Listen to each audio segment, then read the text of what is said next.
abusia eye mianka same papa eye prophet Kwarten amanfo abusia wo hwe ensem a ode betudwa papa yi eye onyame edifo yi sanse ensem a waka even before election 2024 edi bepem eye 31st night edi bepem na eye August ye abusia ensem a papa aka bebre na no mutim ze ni nyina dito ni nyina si pepepe na wo hwe plane helicopter crash ye si ye ya ensem a papa na kamre bi no ni nyina ba mu eno no de foforo asa ba betum bi mu kire mu se eye helicopter crash no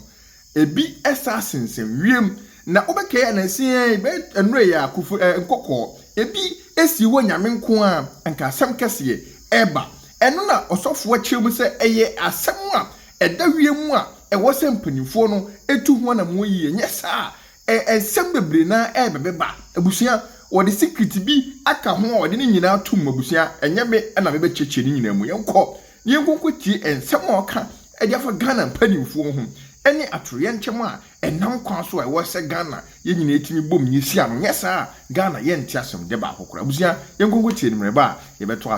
aso ede ma mo adiya edikan ni mihu dark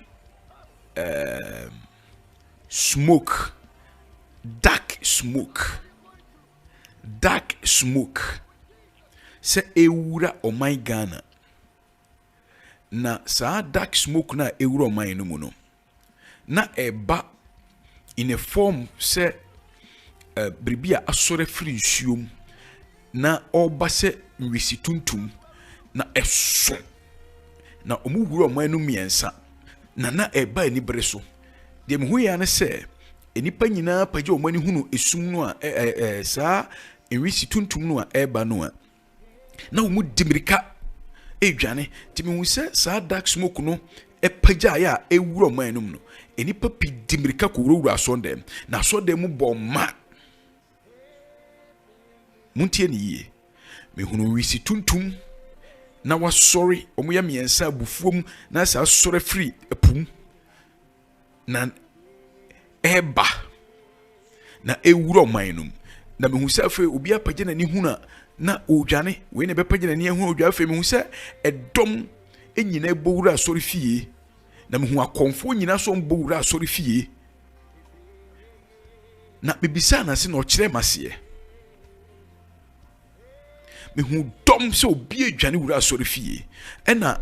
ade tuntum no ba abufuom adiye dikaini adiye toso mehu se omampanyin ede ka eko na yesiesie baabi a ye field baabi a ye beautiful grounds pa a ho feye eti mehu se ode ka eko na bra ode ka eko no de mehu ya ne se uduru bia honum no na osi free car num no ena mehu pigeon mronoma mfufuo no bebre so ma befa grounds ho nyina mronoma white thousands of them no ma ba befa grounds ho nyina ti opake car no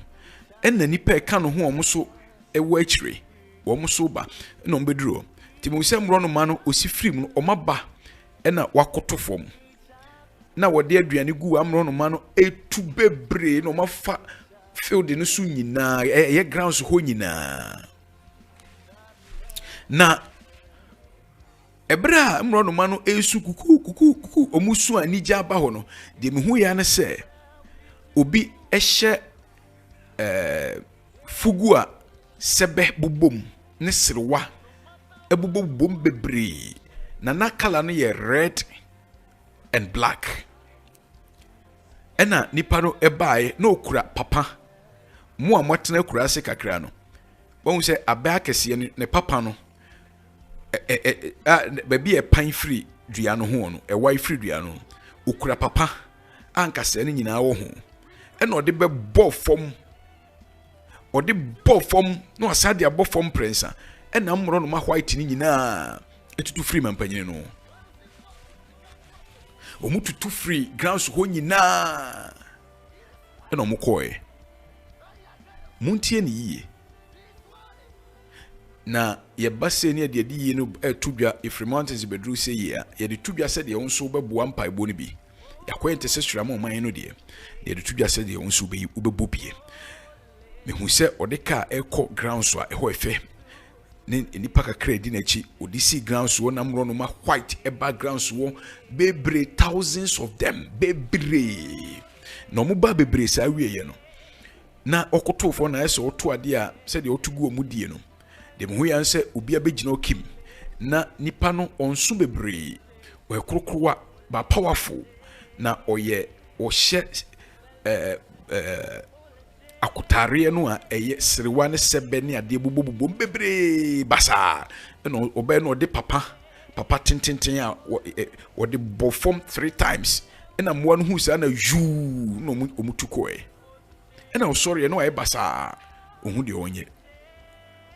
ɛwɔ na sècret adiye a ɛtɔ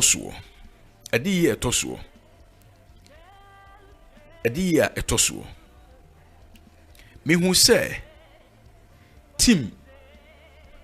ɔman team bi ayɛ ɔman team wɔn atu kwan ɛkɔ akansie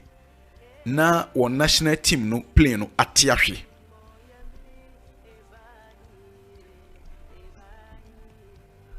ɛnɛ yɛ Saturday 9th August 2025 Saturday 9th August 2025 mehu sɛ ɔman bi wɔn national team etu kwan akɔbɔbɔ de mehu yan sɛ plane ate ahwe ɛna abɛyɛ big news ɛwɔ ɔman no mu na national team of that country wɔn tu kwan akɔbɔbɔ ɛna plane te hweyɛ plane te hweyɛ no amahwi kɔ pam sɛ nano no bɛsi fam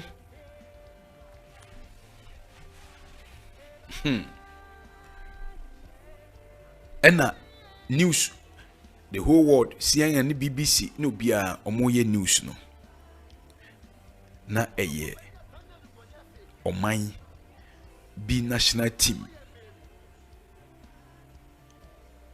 ɛna na ɔmo kɔbɔbɔ ɛna saa deɛ ne siye wɔ yɛde yie no mu no Ifri Mountains aba beduru yɛ a yɛde yie no mu no mehu sɛ yabɔ nkofie bebree sɛ deɛ yɛhye asase kɛseɛ to a na yɛde bɛyɛ bayifu a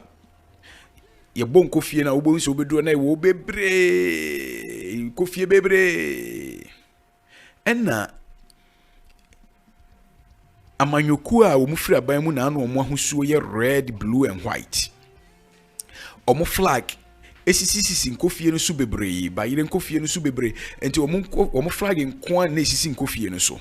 ɛna amanyokuo no hyɛ wɔn t-shirt ɛna wɔn so ɛwɔ saa nkofifuo no nyinaa ɛyɛ nkofifuo a yɛ ne foforo ntie mfuye ba yɛabɔ kofie wɔ farm no nyinaa ayɛ sɛ afuo a yɛahye ne foforo na yɛabɔ kofie no ɛwɔ hɔ nom enti mehu sɛ yɛabɔ kofie bebree na yɛde flag no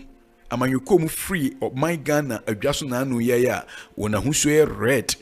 white and blue omu free so na anu yɛ no mehu sɛ omu flag no sɛ amanyokuo yɛ omu flag ya dua soso eno bi na esisi kofie no so bebree ne mframa ɛfa ɛna ɛdandan fɛfɛɛfɛ ɛna omu so hyɛ t-shirt binom hyɛ kyɛ ɛdɔm ɛna omu wɔ saa afuo no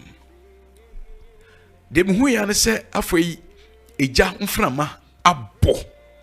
egya mframa boy no na abɛhye flag na esisi kofie no so no nyinaa na abɛhye no nyinaa ma nipa no binum so aprepra ahyehye asɛi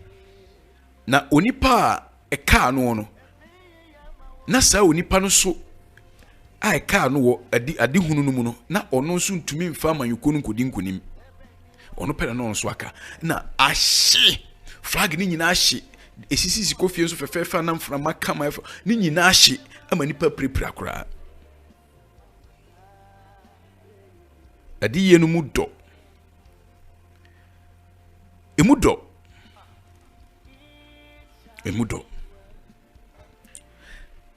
owie no de me begina oman no mfimfi baabi ɛna ɔsehwɛ ha na hwɛ ha yɛgyina hɔ kakraa bi mehu sɛ ensuo a ɛso ɛkyɛn flaw yɛka flaw a river Volta Volta Lake no a koso mu ne damu no ensuo ɛso kyɛn saa o a ɛtene ɛso kyɛn saa ba we river ɛnyɛ lake ensuo a ɛso kyɛn flaw na ani tum apue afrepoye owie na osan kyerem sɛ hwɛ ha so mehwɛ na nsuo a ɛno so ɛso kyɛn flaw ɛno so apue afri atoye nti baako firi east baako firi west ɛna ɛba na nsuo no a ɛba de firi east no ɛba no ani tum ɛna de firi west ɛba no ani kokokokokoko ɛna de abufuo ɛde abufuo streaming with anger ɛna de abufuo pan unse nsuo ɛtene a mo amatena kura kakra no se nsuo tene ɛkɔbɔ nsuo mu a ɛba bi ehia nka etware ba wei ɛbɔ mu na ntware enti unse ɛbɔ mu ɛna ebi afa asoro sei enti obi ampɛsɛ bɛfa obi aso na ayɛ sei na ɛkɔ soro na ensuo no ba kwani ye tuntuntuntum ena ba kwani ye kokokokokoko na ye asutina kakraka ye foreign waters na nyensu e wo man num na se ye foreign waters rivers foreign rivers eti ba ko free east na ni ye tuntuntuntum ena ba ko no so free west na ni ye tuntun no mo eba abufuom no mo bompa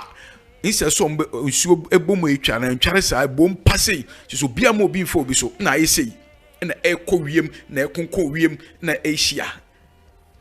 na ade no ehu na tie wie ye no na ayeden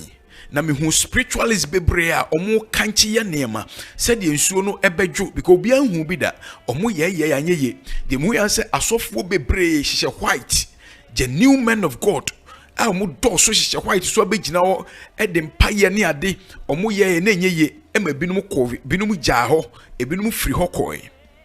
e na beka kuma bi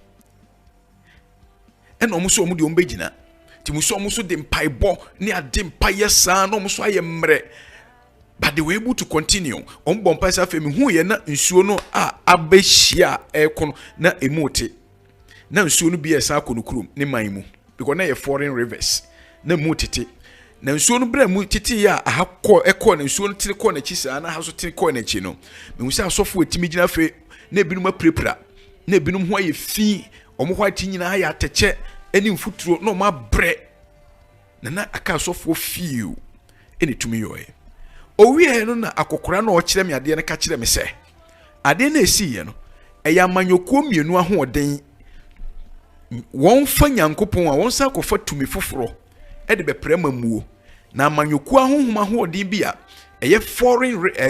spirit na edi akonsa no ni frabatuom na se mo beka yi a obi a wadi achi ache pa e wo platforms wadi achi be 10 years ni bibia besi bia ye beto aba no mo beka 2021 me ka kire mo se na ye nko 2024 na me se 2024 election no ebeye more spiritual mo amokai no videos ni nyina wo ye platform yi so wo a ohwemie no opa kwa apostle na Kwarten amanfo YouTube kobo na come videos nyina ade bi esi na awurade yi kira asofo ahodo aka nyina ya ka dadada beye se 5 years ago e ma me bobo date to so yesi afinu mu afiwei mu a mfie mienu ebeba se ne beye mfie miensa de ye ka nyina de awurade yi kira asofo no bi omo ka ne nyina ya ka dada because say 2024 na beye more spiritual me kan 2021 mekai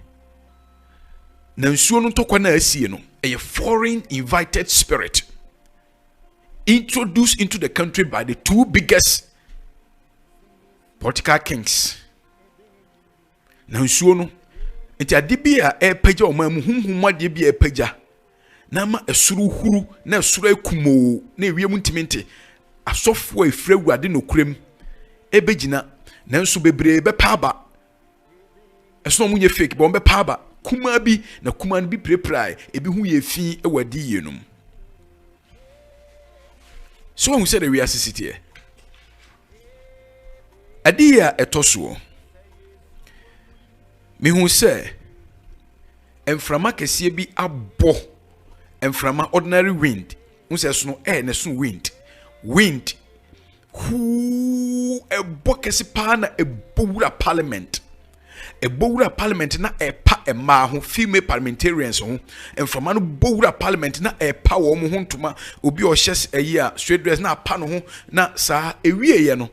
na obi a collapse nipa no collapse ye no na wafuma hwere ne nkwa se oman ewo ho na mframa den abawura ne parliament physical mframa wadi yenum physical mframa bowura parliament wo efa saa na paja ema no ho mai ho nyina se mframa no paja omo na ba ko ehwe ho a ice wa collapse owie ye no omo hwe ye anye mframa no bow ye de obey ho tutututu ho ye nema wie no na oba ba ko collapse ye no afama hwede ne nkwa adi ya na etoso no adi ya toso me hu se ye de besin fufuo agu sika kokko ya awam ana ye de ma omampanin ya wodi ade sesei besin fufuo na abrewa ne tinwi eye fufuo na okura poma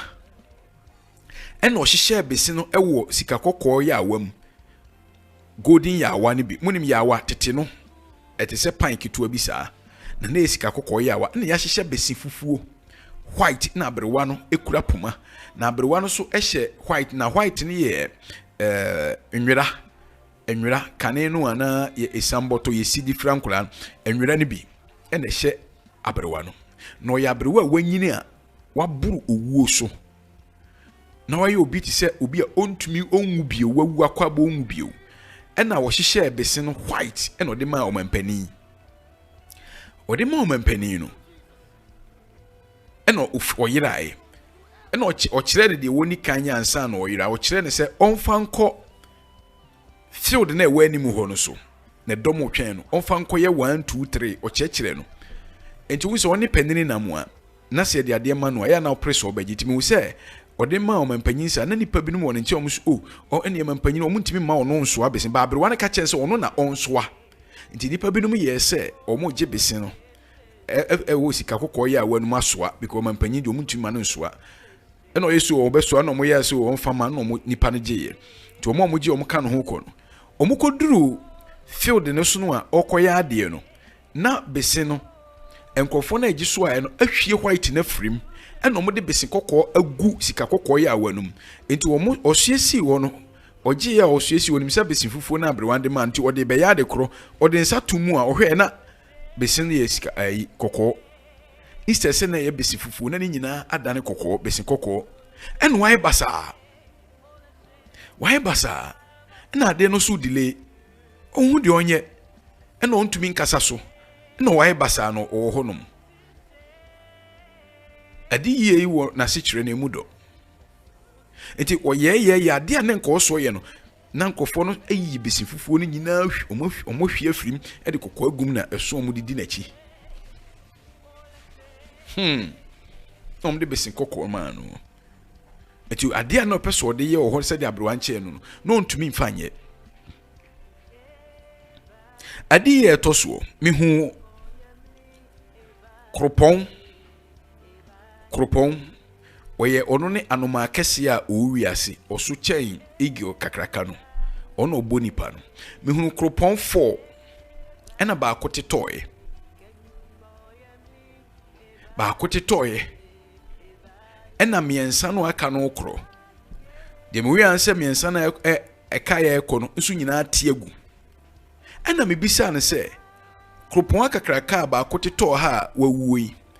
na omo eka no so akote egu echesen ena o se ade bi esi wo man no mu a eye wiemhyen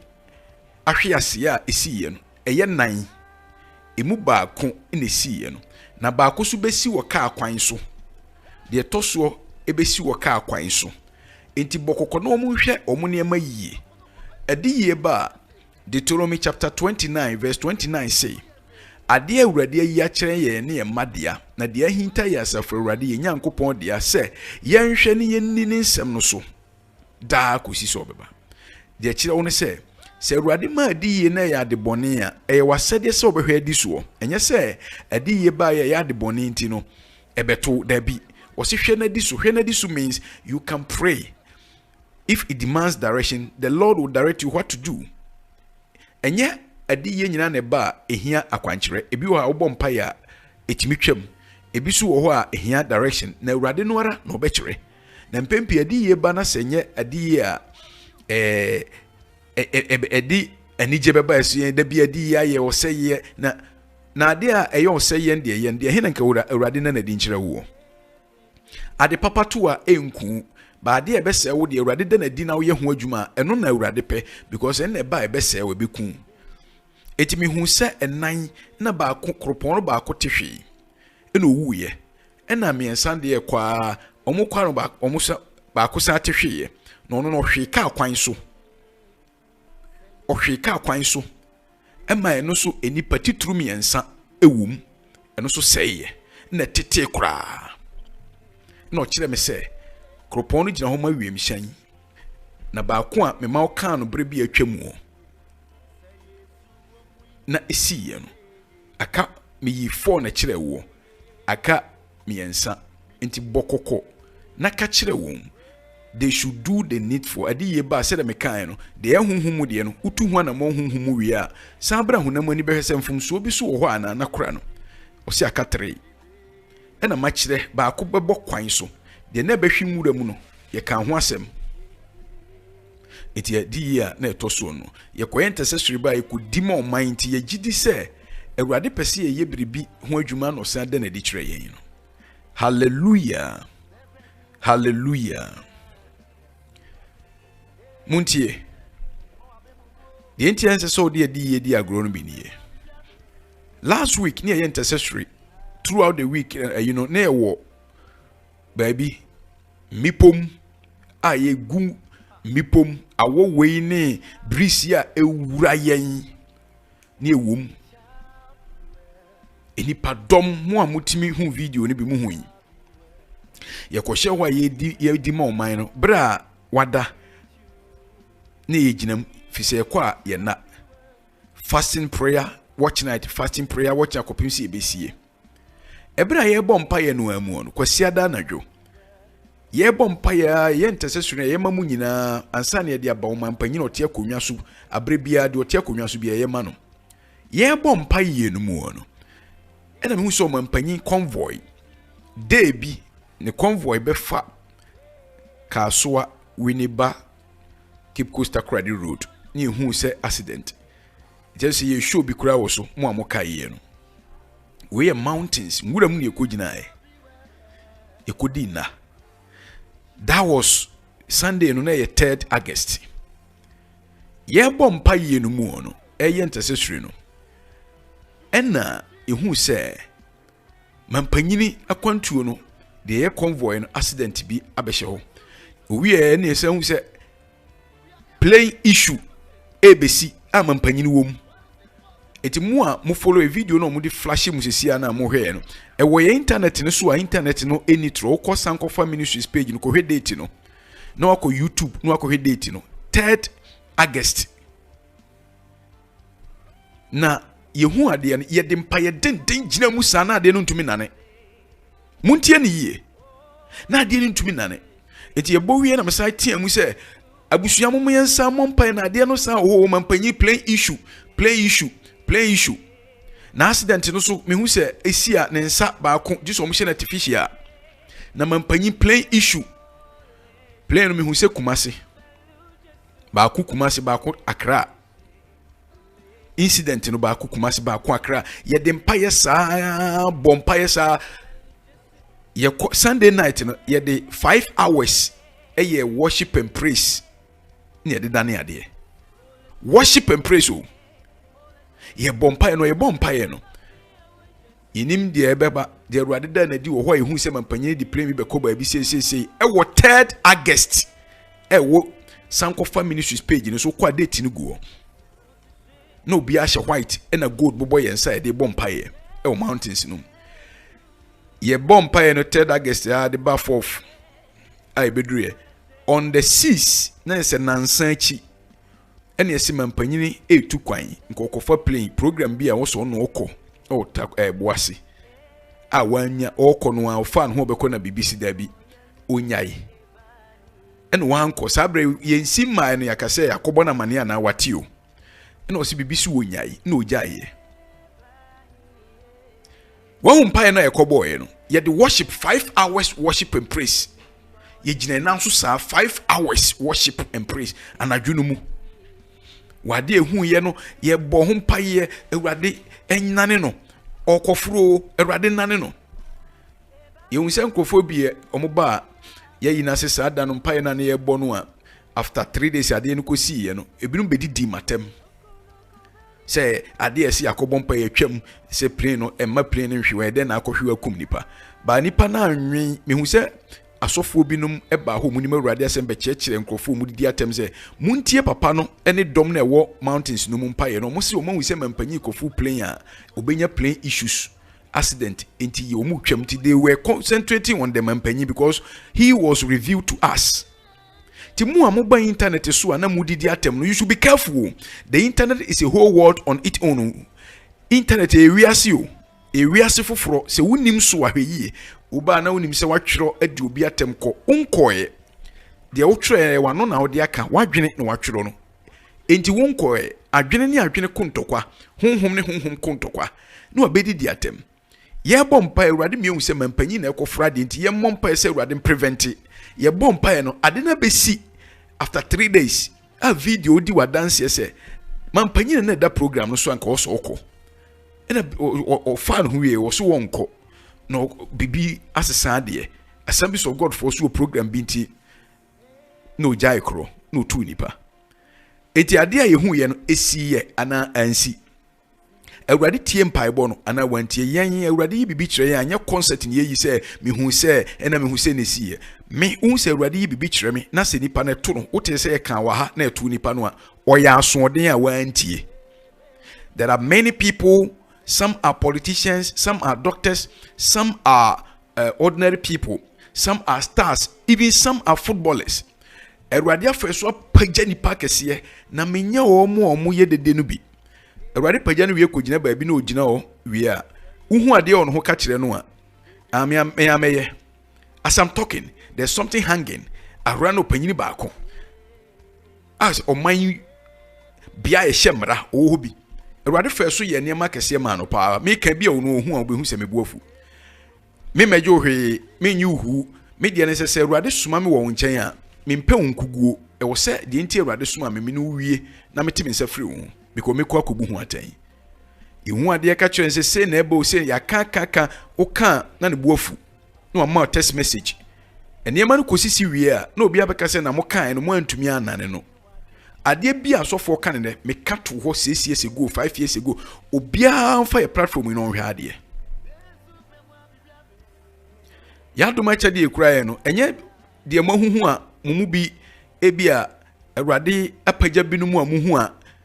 me yeboko ade ekura yen no makacha yemu bi Awurade koyi ye firi nwuram se yo nwuram tina me kasa ne kasa prepe eti yemu bi no nye yepe ene yede te yawo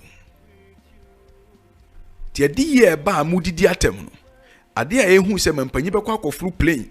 na ade na ben yenye ne ntem mompa ehu se akofru plane na ade na kohwe ho na wanya issue na wanya accident ya ka wo video no ma wo TV Sunday night in the prayer mountain at the top there aya tu kwan ye kwenta se surama oman no na after 3 days yesi mampanyi kofru plane ofa no hu ye no so onya nko Awurade atie mpaebɔ na wantie watie die enti na ekoto nkofo because onye omo ne ebo omo ho ayi de ye bɔ mpa de Awurade yi kyerɛ se yen ne ye we ye no free mu a 4th June monko apostle na Kwarten amanfo e wo YouTube 4th June na Michelle Green ɛna me san ka kyerɛ mo sɛ plane crash nkurɔfoɔ si atwam na yɛsi afim na nkurɔfoɔ binom si atwam asɔfoɔ bi si o plane crash na ɛto atwa ebinom nso ka sɛ ɛto ntwae na me ka sɛ ɛto ntwae na mahu sɛ plane bi ɛbɛhwe fam na prominent people mo yɛ politicians ɛwom na ɛbɛma no agye din plane no ɛbɛyɛ kasa wɔ ɔman no mehyɛ green kɔ YouTube apostle na kwa ati amanfo kɔhwɛ 4th June 2 months ago ɛno so wɔ so nanka sɛ yɛ kasa nipa ho no mu bu yɛn ɛna mu tie yɛn a anka ɛma sei ɛbrɛ bi saa June no me ka sɛ me hia nipa binom young guy bi ɔmo friend Sami Jamfi yɛbɛto aba na me hu adeɛ bi ɛwɔ no ho waka nipa no ma wo bɛ ndɛn wotimi suma minister no usuma no sɛ bi a nipa no bisa sɛ bibi ma ɔno amra because asɛm bi wɔ yɛ nipa no de ameka kyerɛ no ɔno akɔ awurade ayi afiri me so Ezekiel 33 sɛ awurade mpo na ekoku obi na sɛ ɔno yi kyerɛ wɔ sɔfo no anka obebisa afiri hɔ na sɛ ɔka kyerɛ nipa no wanfia ti me horo me nsa ɔne guy bi no youth organizer ɛwɔ MPP esi wabɛyɛ first time MP ɔno so ade ehu no ɔno ho da so konkon hɔ saa na ɛkɔyɛ ɛdwe so ɛne kumawu ɛna manhyia deɛ awurade tie ma bibi kɔ so ɛsesa yampa bibia ni hɔ awurade yɛ nsesa bibia ni hɔ awurade bɛsoma me nkyɛn ɛyɛ ɔsɛyɛ a meba awurade meba so abi hɔ a adeketo bi wɔ hɔ kora ukoduru awurade se mane nyɛ ɔnkyɛ asomasi adeɛ ɔnkɔ abrewa wɔ ɔnkɔkyɛ na ade na reverse na afiri so ɔmo di agro saa 2 months ago no mo kai say nya wura se du nkatia ho so ayi say enwa eboro mo kai na attack bi beba won say plane na ekọ enko no so ka ho Sami Jamfi plane no so na nko ka ho because na a good board ayi ena bibi nti omu tu kwan na omu tu kwan enema a yehunu no mo fa ni agro na esiwi a na mo didi atem na ade a mo hunu ye ne say esese mo dwen hunu say enye osofobia no e fake nti Paul eni Peter etufu na no se monso honhom no hwehunu di frɛ Awurade ampa oba Ghana ha omakosua Nigeria fo bebre di Ghana asofudie no dane business dada na dwadie Yesu si meye ni dwa nso de omudi oka no yache watum ne edidi watem de nipa no so obeye no wonim nipa wasoma no se Awurade na so wonye ana Awurade na asoma na sem de tworo no ka no so wonye no me ni hu asem ka enti ampa asofo no bi ye de walking country no wanhunu wɔ mu a ɛma wo yɛ enso nye nyina na yɛ saa ɛna yɛ di asofo atem ɛkyɛn wɔ mu a etua tax ɛma wɔ mu ɔman no a mpanyimfo a mutua tax ma no kɔ mu hɔ no mu ni ɔmatem sɛ asofo biribi so esi wie ne yehu kan na esi so amusa di atem na adan ne ya meka na adan ne ya nti sɛ yɛnyɛ dan ɔmo a mutua tax ma ɔmo no mu ni ɔmatem mo hwɛ nsa wɔ mpokuase road mo hwɛ kwan a mo nam so ɛda ho 4 years na akufo ado free hoko afiri hoko wagya no hoko ɛna mampanyi oba yesu ka kora ntumi mfa so ɛno mu ntumi ni atem na asofo a Bible si mayi awenfo de ama ɔman no ɛna obeka se asofo adoso Prophet Zidikaya have friend so ɔkɔ no na ɔmo yɛ 400 prophet maako 400 na ɔfrɛ ɔmo wanfrɛ Mikaya me mayem hu Mikaya na metimi baabi de Awurade de soma me wonwuram na me di pie na otwe bia nso eno ana esie enti nkasa asofo so ado na tetini nyina no na presidency anansa ahemfie na asofo ndoso have frɛ asofo 400 na otopono mom ne omdidie na obisa sɛ me nkɔ kon no ana na omo se an kɔ na bedi nkunim Josephat bisa sɛ enti wo mu nyina ni odifu bia ni hobi 400 nyina se koi de menti ase no sɛ akazi de kaya no kura de ai Mikaya no de on kame ho asempa bia ye kɔfrɛ na be obɛka sɛ minyai ye Fred de Mikaya ba ya ampa o se nana nkɔ me hu Israel nwanko sɛ ogina pepo ase no ni hwɛfo men kɔ kon no na akɔ abewu osmanka prophet 400 gina me ha ama sabre nation prophets de kaya so no nation prophets sabre ka kire o mampanyin sabre ehab mampanyin se o kokon no ubedi nkunim mika yankwa abaye o se menko nana ukwa bewu nana me achi na kotum se wa cause treasonable offense no se nana de me koto afias ba de me hu na me kan ukọ na oba awurade mfrɛ me nana koduru ha na de sika akọ no ekunu wo kun mu ampa nso na prophet 400 aka asem cross wo nko enti men ka se asofo so adɔso enti o ma dɔso ahwemu yiwu de enya asofo adɔso no nyina na awurade sitie won asofo adɔso a wode wo mu ye ba akọ na mienu a wode wasem befa wo so ti adi sema e ba no wahu se awurade rezi asofo bisa on sa de nti na awurade rezi as adifo this time more fake wo mu de ba wo rezi adifo onim se okon foforo bi Satan de ne nkrofo foforo bi rise ti awurade so se ebra na ekwa wie ya mehwie huhun konkon me huhum no agu mrante de maba no ma hyehye nkoma madi ye ka emu bia ye ne afi mante eba ne ade omo ye no ebinum didi atem no obi ada na difo no ampa be fake ba be correct na mudi atem de si mampanyi wono ye de aseda ema awurade se oyi kire na otie ye mpaibo because ye hu so no okofru plane no na convoy so e kire route obefifa so nyina e wo video no mo hwe a mo behunu 3rd August and ye intercessory no ye watch night throughout the night ye 5 hours worship and praise to redeem the situation. Na reality mediadi ya kano beto awso ene eye 9th August 2025 ena memo wo sa di ya hodoi yang toaso miwi a meka safa ho adi ye toso me hu odifu bi a oye fe na opagya foforo ni din pagya foforo o manum na me hu se enwowa ene moboro ebro